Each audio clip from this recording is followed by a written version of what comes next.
శరణ్. నా పుట్టినరోజు సందర్భంగా ఈరోజు నేను శంకరారావం అనే గ్రంథాన్ని మన లైబ్రరీకి బహుకరిస్తున్నాను. ఈ గ్రంథం రచించిన రచయిత ఎక్కిరాల కృష్ణాచార్య గారు. వీరు బాపట్ల నగరంలో వైదిక కుటుంబంలో అనంతాచార్య ముచ్చిమాంబ దంపతులకు జన్మించారు.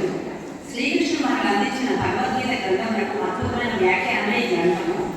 మనకు అరటిపండు వచ్చి చేతులు పెట్టినట్టుగా ఈ గ్రంథంలో వివరణ ఉంటుంది. భగవద్గీత యొక్క వ్యాఖ్యానం అన్నమాట. జంతువుల నరజన్మ దుర్లభం అంటారు. అంటే అన్ని జన్మలలోకెల్లా అతి ఉత్తమమైనది దుర్లభమైనది మానవ జన్మ. ఈ మానవ జన్మ లభించిన తర్వాత మరి మనం ఏం చేయాలి, మనకు అర్థమేమి ఏమిటి అంటే శ్రీకృష్ణుడు మనకు చెప్పేది ఏంటంటే యజ్ఞ దాన తప కర్మలు చేయడం చెప్పారు.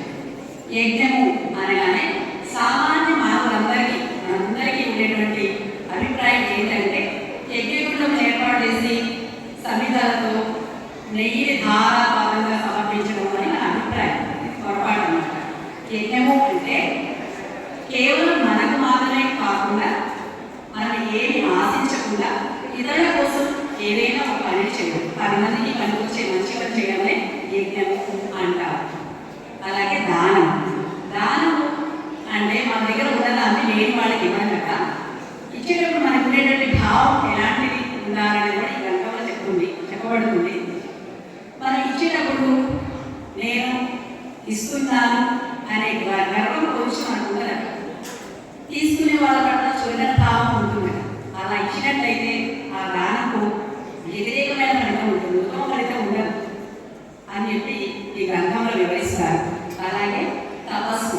తపస్సు అంటే మునులు ఋషులు అడవుల్లో కూర్చొని కళ్ళు మూసుకొని ముక్కు మూసుకొని చేయడం అనుకుంటాం కదా. కానీ ప్రతిరోజు మనం చేసే తపస్సు 3 విధాలు.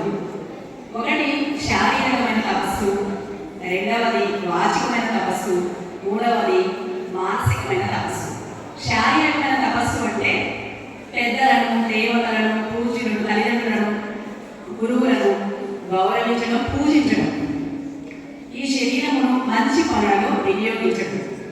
వాచిక తపస్సు అంటే మనం మాట్లాడే మాట ఇతరులలో ఉద్వేగము అంటే కోపము, రోషము, ఆవేశము, దుఃఖము కలిగించకుండా సంతోషాన్ని ఇచ్చేలా మాట్లాడగలగడం.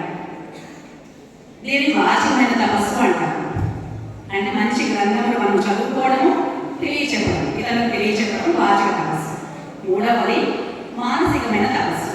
అంటే మనసులో కూడా రోషము, కోపము, ఆవేశం మొదలైన భావాలు కలిగి ఉండకుండా మానసిక మౌనమును కలిగి ఉండడం. మన పట్ల ఎవరైనా దురుసుగా ప్రవర్తించినా కూడా వారి పట్ల మనసులో కూడా మనకు కోపం లేకుండా ఉంటాం. దీన్ని మానసిక తపస్సు అంటాం.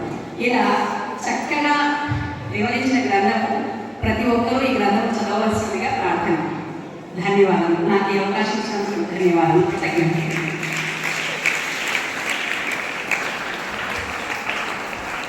One of our students, L. Harshita of 7th A, is also donating a book to the school library.